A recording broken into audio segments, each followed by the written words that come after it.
Okay, so you would rather not take on so much responsibility for your moral and ethical choices and not turn your back on your culture because you want past choices to still work for you. That's okay. What I can tell you is that you will in fact not turn back, but rather continue your life with more knowledge and wisdom. I once had a colleague whose parents raised him with the Septuagint, which is the earliest Greek translation of the original Hebrew scriptures. He reached a point where he found the rules stifling and decided to explore spirituality. After encountering a lot of confusion rather than clarity, he chose to go back to only consulting the Septuagint. His conclusion was that his parents had always been right. Was he wrong to explore spirituality? I think not. He returned to his earlier beliefs and appreciated them for what they were. You may have the same experience as him, or you may, like me, continue to explore and learn and search. I don't know, and neither will you at this stage. I discovered that Christ is a process rather than a person. I discovered that heaven and hell are not places that are part of eternal life, but rather states of being in this life. Let me ask you this question. If you make similar discoveries and then choose to turn back to your previous beliefs, does that make spirituality wrong? Or will your new knowledge add a rich layer to your religious practice because of your detour into spirituality? You decide. Here's another example where an alternative view will possibly strengthen your religious beliefs. Are you familiar with the biblical Old Testament story of Lot, whose wife was told to walk away from Sodom and not look back? According to the story, she walked away, looked back, and turned into a salt pillar. My logical mind tells me that a human being can't simply turn into a salt pillar, and therefore this probably has some metaphorical meaning. Then I discovered the work of archaeologist Zechariah Sitchin. Clay tablets with some sort of writing, cuneiform, using symbols were discovered in Sumeria in the Middle East, where ancient Mesopotamia was, around the 1850s. A century later, Zechariah Sitchin spent around 20 years deciphering and translating the contents of these clay tablets. He discovered references to Lot's wife who vanished rather than turned to salt. Further research indicated that the reason for her vanishing may relate to extraordinarily strong radiation, which points to an earlier civilization long before the Bible was written. Now that makes sense. And it tells me that what is in the Bible skirts around the truth, but isn't 100% the truth. How will this knowledge strengthen your religious beliefs? Well, next time a non-believer tells you that Lot's wife couldn't possibly have turned into a pillar of salt, you can say, yes, that was a translation error. She in fact vanished rather than turned into salt, and the rest of the story is true. Another part of what is revered in the religion, but not widely accepted otherwise as part of this world, is the existence of angels. In my experience, it's okay for religious people to read in their scriptures about angels and quote these scriptures, but you're not allowed to bring this into real life.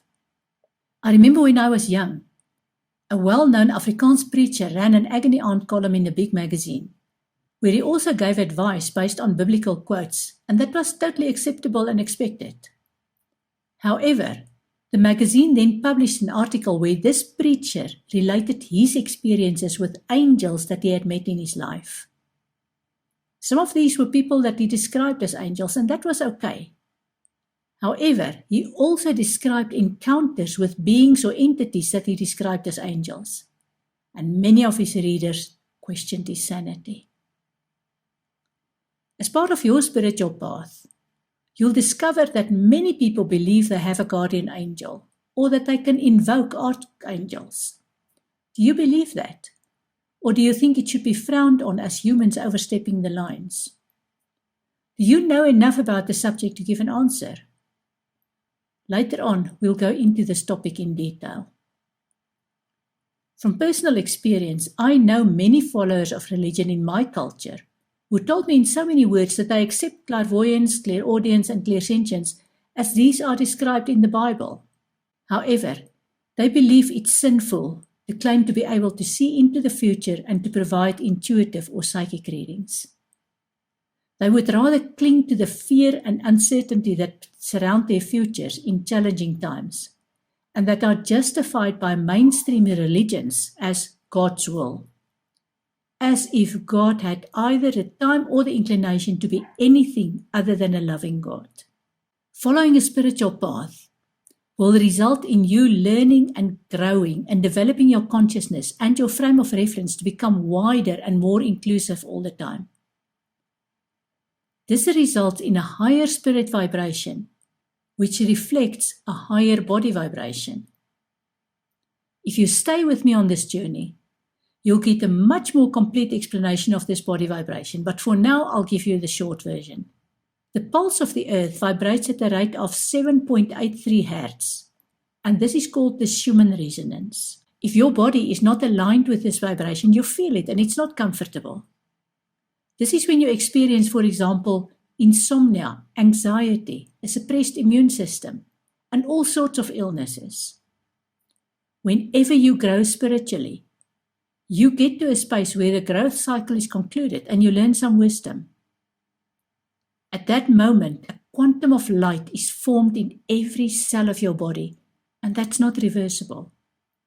It's like the proverbial light bulb going off to give you insight, and this insight cannot be taken away. This process is called entrainment, where your body vibration gets closer to be aligned with the Schumann resonance. If you think about it, then it will make sense that the more you come to insights and wisdom, the calmer you will get, and the less you will be susceptible to dis-ease that's called by spiritual imbalances. Once you've concluded that there is no reason to be afraid of the dark, nothing will convince you again to be afraid of the dark.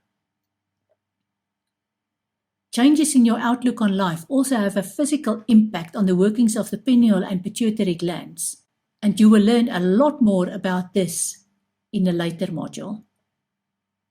That's why I believe that you always have the option to take your old beliefs back, but your physical body, which is in sync with your spiritual body, might tell you that this is not a good idea to do so. If your old beliefs still make you happy, then they are current and not old.